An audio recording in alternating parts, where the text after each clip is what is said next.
Hello reader friends, hello book besties, welcome back to the channel. It's your girl Erica, aka Paperback Girly. Today I have an interesting little video for you guys and it's going to be a reading vlog, so I'm super excited myself. If you guys have been subscribed to me for a minute, or maybe if you haven't, I did do a video in April where I read Aries book rec picks for a couple weeks. That was a very fun video and I found some honestly good books that have stuck with me since then. It's interesting because while I was at the gym today, and I can't find the article. I'm gonna try my best to find it in post. I literally saw an article that said that millennials and Gen Zers are like looking towards astrology more than they are looking to religion for like answers and stuff like that. And by no means do I base my life off of my astrology chart or what my placements are, but I do, and I even said this in my first video. If you know me in real life, one of the first questions I'm probably gonna ask you whenever I meet you are, what are your signs? Especially if you know your big three, which are your sun, your moon, and your rising. I personally am an Aries sun, a Capricorn moon, and a Gemini rising. Gemini season is from May 21st to June 21st, so I thought it would be cool to maybe look at what some book rec picks could be for Geminis. Also wanted to take a look at what it means,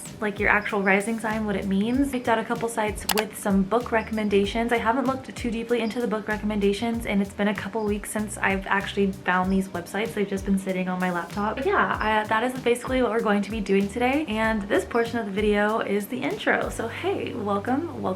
First little website that I found is from yogajournal.com, and I basically just typed in what is a rising sign so I can maybe explain for those of you that maybe don't know. I am not an expert at all, so I'm not trying to like tell you wrong information. Your rising sign is also known as your ascendant, and it indicates the sign of the zodiac that was literally rising on the eastern horizon the moment you were born. And it says many astrologers suggest studying both your sun and your rising signs for a more nuanced understanding of your approach to life. Some people even find that their rising sign vibes more with who they are than their sun sign. So that's really interesting. So now we're gonna get into the meat and potatoes. According to this particular site's knowledge, it says your astrological birth chart begins with your rising sign, which falls in the first house of your birth chart.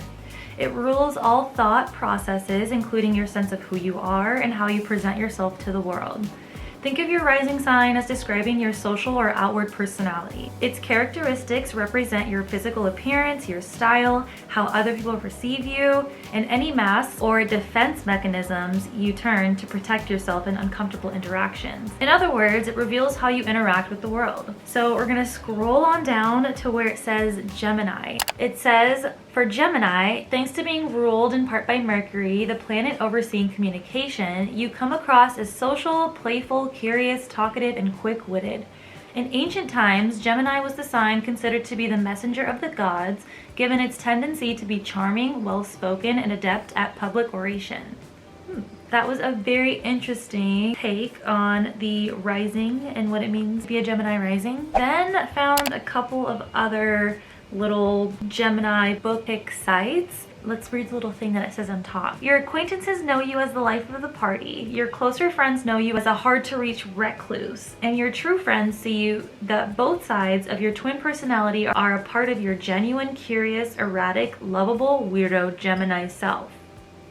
Okay. For the season of our favorite two-faced, many-faceted, complex social butterflies, we have some juicy, thought-provoking reads to keep your adventure-seeking spirit engaged.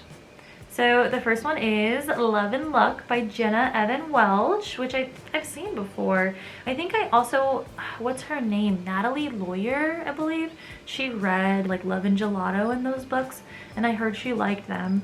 So it says the perfect salve for your wanderlusting Gemini soul is Love and Luck. I Killed Zoe Spanos by Kit Frick. Emergency Contact. The Toll.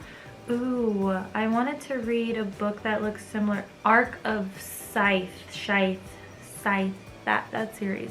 Ooh, This Summer I Turned Pretty. I think I have that on my TBR, honestly. Let's see. I do have This Summer I Turned Pretty. And these are like the OG covers, like before the ones with the pretty shells, even though I like the ones with the pretty shells. I will keep this out just in case. We have The Summer I Turned Pretty by Jenny Han. And it's summertime, but it says you may be passionate and inquisitive, but at the end of the day, you're indecisive. You can see both sides of the story and you are often swayed by the people you love. So you would empathize with Belly's impossible choice between Conrad and Jeremiah in Jenny Han's first series, The Summer I Turned Pretty. Belly has spent every summer with these polar opposite brothers and they are everything to her. But one summer, the boys she's known forever begin looking at her like they've never looked at her before, and suddenly are at odds with each other. From Penguin Random House. Gemini, you are the curious magpie of the Zodiac. What don't you collect and read? There by Tommy Orange tells the story of 12 separate characters to hold your attention. That sounds like a lot to keep up with. Liberation Day by George Saunders. Ooh, The Vanishing Half. An emotional story that spans generation and an insightful exploration of the American history of passing. Either or. No way! Wait, pause. There's no way. I literally just posted and filmed my summer TBR today. Well, I didn't film it today, but I posted it today. And the Guncle is on my summer TBR. The Guncle! Oh my gosh. Okay, cool. Say less. We are definitely adding the Guncle to our summer TBR. Oh wait, no. To our Gemini TBR. Gemini Book Rec TBR. Ooh, The Dead Romantics. I read that, loved that, rated that 5 out of 5 stars. Ooh, The Maid. I've been wanting to read The Maid. Do I have that on my physical TBR? Well, that was a very, very good list, and we have 2 book picks, one from each of those sites so far. We have our book picks for this video, and you know what, last video I think I picked like 4 different books and I kind of just overwhelmed myself a bit, but what makes me so excited for these books is that they're just giving that summer vibe. I think maybe the other books I was more intimidated to go into because first of all, 2 of the books on the Aries Book Rec picks were like labeled as sad books by the Book Talk and BookTube community. I had to read Man Called Ove and A Song of Achilles, which I loved. I'm so happy I read them, but still, that mental thought of like going into books knowing that they have like these already predetermined like categorizations of them. I'm gonna take this with me today. I'm actually going to, in literally just a few moments, I'm going to be leaving to go to San Diego. Tessa Bailey is in San Diego and she just released her new book, Unfortunately Yours. I'm gonna go see her in person. I'm gonna go get her to sign a couple of my books and listen to her answer some questions. But that'll definitely be in my monthly reading vlog, and I may or may not put a little sprinkle in this vlog too. We'll see.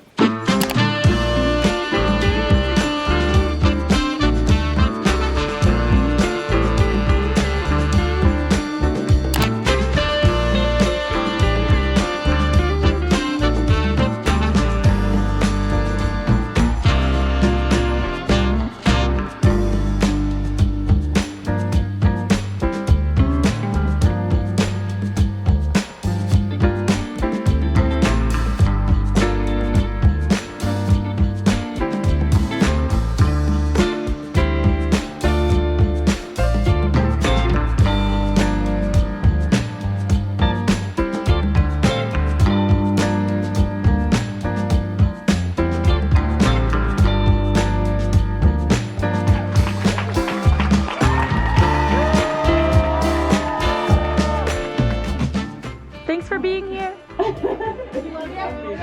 I love you guys too. This is my hometown. Feeling really nostalgic to be back here. I'm from Carlsbad, which is I think north. Is that north?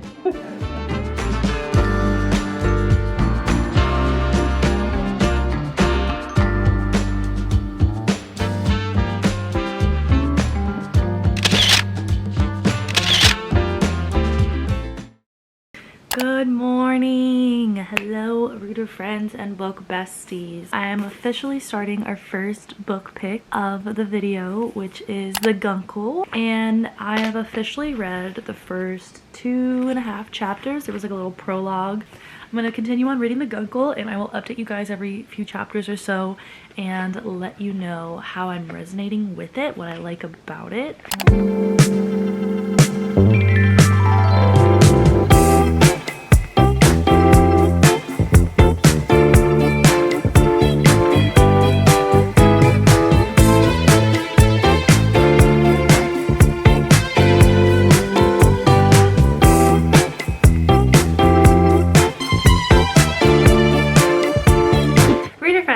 Besties, hello, welcome to a new day in my monthly reading vlog. I may have already mentioned this, but I am reading 200 pages a day, or attempting to read 200 pages a day for the rest of the month of June, and I started this on the 10th. It is now the 14th, so we will definitely be finishing the Guncle today in this video because I have less than 200 pages left. So far, I have made it to chapter 21, which is very significantly farther into the book. Basically, we're introduced to Patrick, who is a former TV star and was very famous back in his day, early like 2000s. He has recently lost his best friend to cancer, but his best friend is also the mother of his niece and nephew and the wife of his brother. So when he finds out that she has passed away, the dad confesses to Patrick that he is a bit addicted to pills and that he's decided to, for the betterment of his kid's future, is going to go to a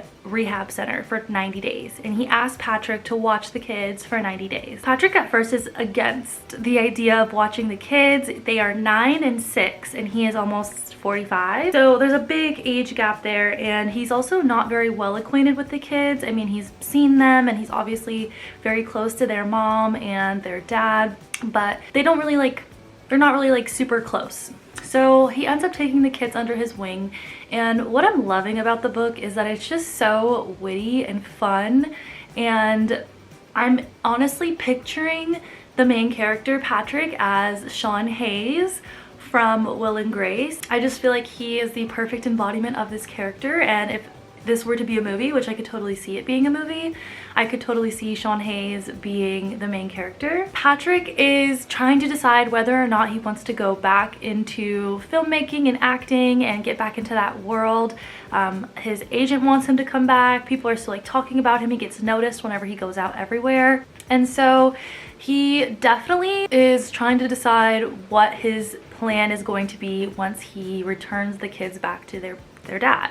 But as the summer goes on, and this takes place like in the height of summer, they also live in Palm Springs, which is like a deserty, I don't want to say it's tropical because it's not tropical, but it's like man-made desert tropical oasis that is in California. So while the summer continues to progress and he's teaching these kids like just like about himself, like he's a very, I don't want to say unconventional person, but maybe unconventional in the way that he's just unapologetically himself. He is literally himself to the T and is not afraid to like have his own opinions or voice his thoughts, and it is in such a fun and funny, witty way that I feel like I'm just kind of growing to love this character Patrick.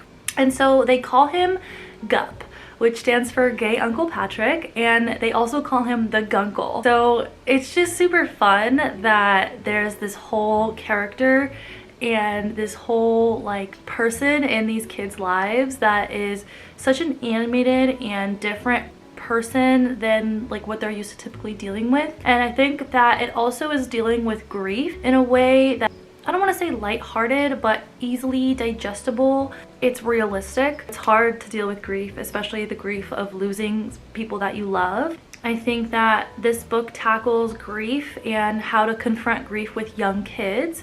Like Patrick is trying to figure out how to help the young kids process the loss of their mother and also kind of the loss of their dad because he's had to go away to rehab. And then also Patrick is dealing with the loss of his significant other, whose name was Joe, and how he didn't really get to properly grieve him, but then also how he's grieving Sarah, who is the mom of the two kids, because he initially was Sarah's best friend and he introduced Sarah to his brother, and the rest is history. So I think there's just like a lot of complex topics being discussed, but in a light, witty way. The Guncle, Patrick, who at first didn't want really anything to do with the kids. He was okay with his sort of reclusive life, and how the kids have sort of opened him up to not only being a more nurturing person to them and to, like, you know, he actually has to care for kids and has to care for someone other than himself, but also towards himself. He's a lot more nurturing towards himself. He's allowing himself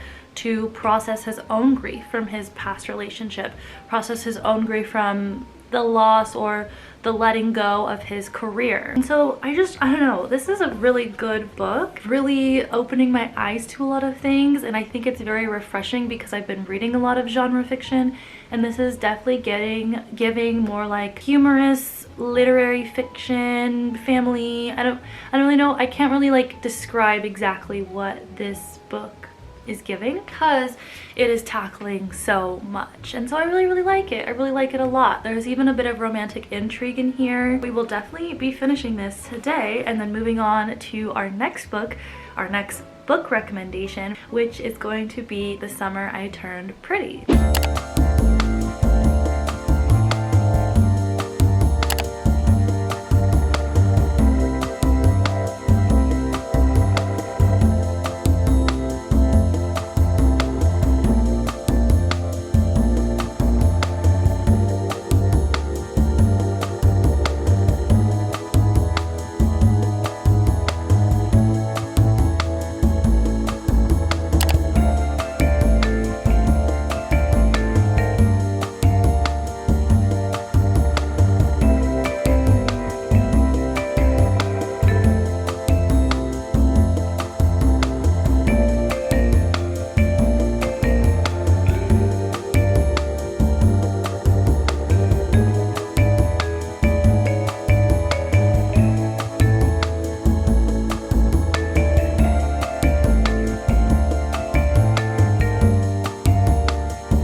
Officially the next day, June 15th, and today I have big reading updates for you guys. Last night I finished The Gungle, and it was honestly a phenomenal read. I ended up rating this a 5 out of 5 stars. I just thought this was an emotionally riveting read, and there's so much that happens and goes on in this book. It deals with grief, it deals with friendship, it deals with love, it deals with family, it deals with just so many different things, and it's such a light, heartfelt, witty, like hilarious read. I don't even know how to encapsulate everything that this book made me feel. I genuinely truly enjoyed this book, and I'm very surprised that I gave it a 5 out of 5 stars. I still had though to read about like maybe 50 pages until I hit my 200 page mark for my monthly daily reading goal. I read the first 50 pages, or I think 55 pages, of The Summer I Turned Pretty, which was our next book recommendation pick. Let me just start by saying I've already finished this today. This book is done and complete. I have finished this entire book today. Cannot believe it. So I've already hit my 200 page daily reading goal for today. This book, and particularly these covers, are the exact same books I remember going into Barnes & Noble and seeing whenever I was in middle school and whenever I first started to like dabble in young adult. And I would see these books and I would pick them up and I would read the back, and I just, you know, would never really feel gravitated towards it. I feel like this is like a huge full circle moment for me as a reader, because I finally have read it and I genuinely loved this book so much. I was a little bit worried that because I've already watched the Amazon TV show, things might be a little bit spoiled for me, or like I would already know how things were going to play out. I rated this a 4.5 out of 5 stars, and I genuinely feel like this is the perfect book for summer, no matter what age you are. I feel like this brought me back to those carefree times in high school when you have those moments where you're able to go out to parties and be with your friends and stay out till 1 a.m. and even though your parents may be mad at you, you had like the most memorable time ever. And those moments happen in this book. And then also like the love and the development of romance in this book is just beautiful. It's pure, and it just was such an amazing story. So I really did like this book, and I'm so happy I finally read it. And I'm highly considering, I have been really good good about not buying books, and I'm so tempted to go on Thrift Books and buy the box set of this because I want these covers. These covers mean a lot to me nostalgically, and I also want like the covers with the shells on them. I don't know, they're just, now I just have a newfound passion for these books, and I'm actually very, very happy and excited to get to the other 2 books, and I maybe would do so this summer. So we have officially read our 2 book picks for this video, and I'm so surprised that we got it done this fast. The last time I did this video, I chose more than 2 books. I chose 4 books, and I almost put myself in a reading slump reading those books. I think because these books were lighthearted, they were fun, they were funny, they were sweet, they took place during summertime. There were just so many different factors that made these books enjoyable, and I'm so happy I took on this reading challenge. It was so fun. I'm kind of at an impasse right now because I'm not sure how long this video is and how long it's going to be, but I kind of want to pick up another book, especially because I've been doing this 200 pages a day reading challenge for my monthly reading vlog. I am getting through books like that, and so I mean, I don't see why we can't just squeeze one more book in this video. And I want to keep things lighthearted, I want to keep things fun. We have been reading summery books, and I've been so thankful for that. And so on that note, I either wanted to pick up Something Wilder by Christina Lauren or Good Girl Bad Blood by Holly Jackson. This one seems like a summery romance, and this one I have very high hopes, and I'm pretty sure that it's going to be a fast-paced read. I am going to sit and think about what I want to read next because I feel like whatever I choose will be very important.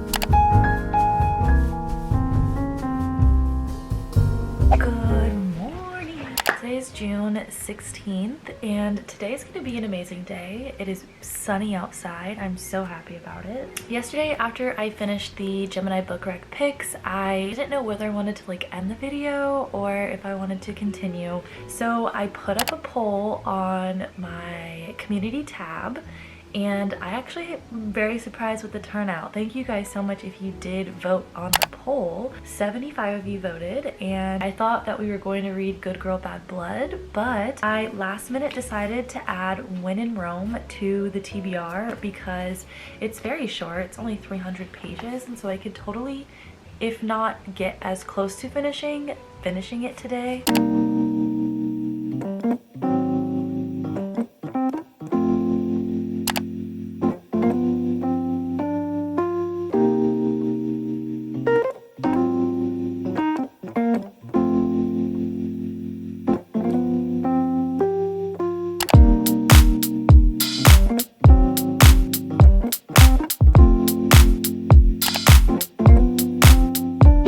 Getting ready to go to the gym, get my little workout in for the day, but I thought before I left, because I like to read my books at the gym, that I would give you guys a little bit of an update on how I'm enjoying When in Rome. I am currently on page 95, chapter 12, a little kind of decent into the book.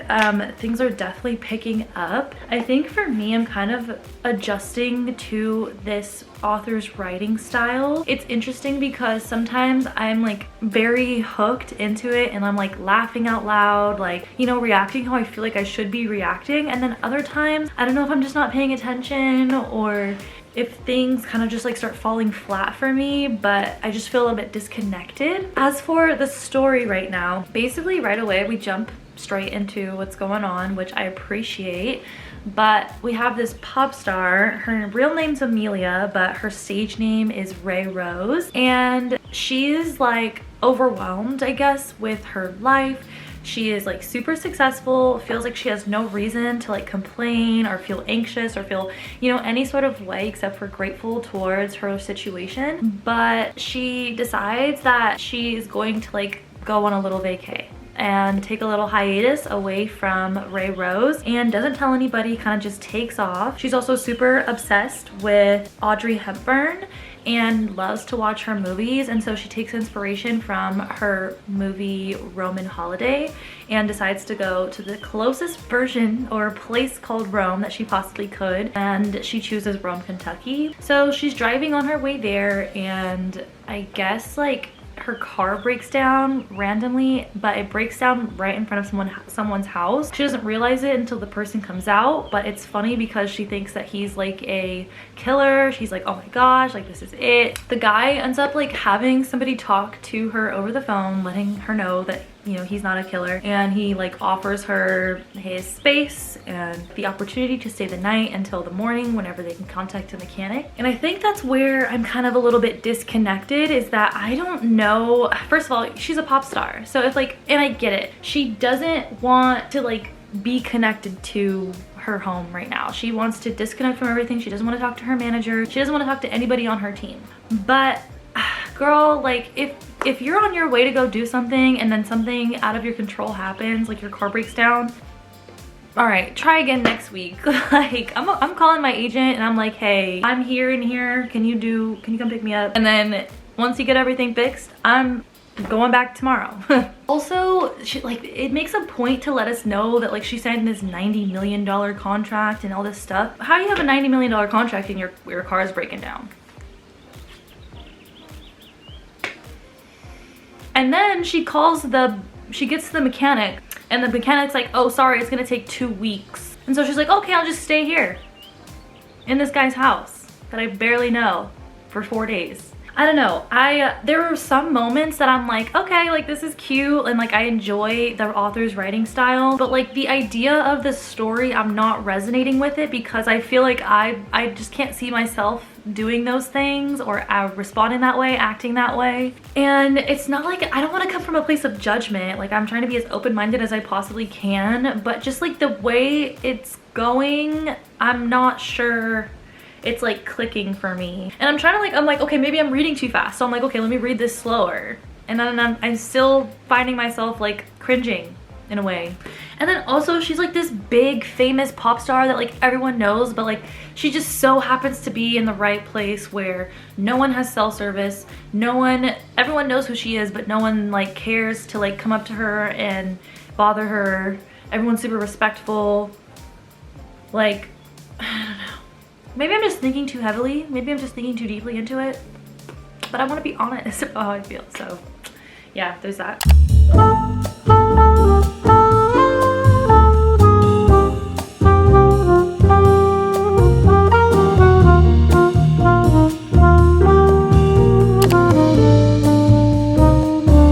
I did it. It's 1 a.m. and I finished our 200 pages. Very proud of myself, but I'm going to sleep. I'll see you guys in the morning. I feel so compelled to film because it is sunny outside and it hasn't been sunny, and it's been sunny 2 days in a row, and it's giving summer. It's giving summer.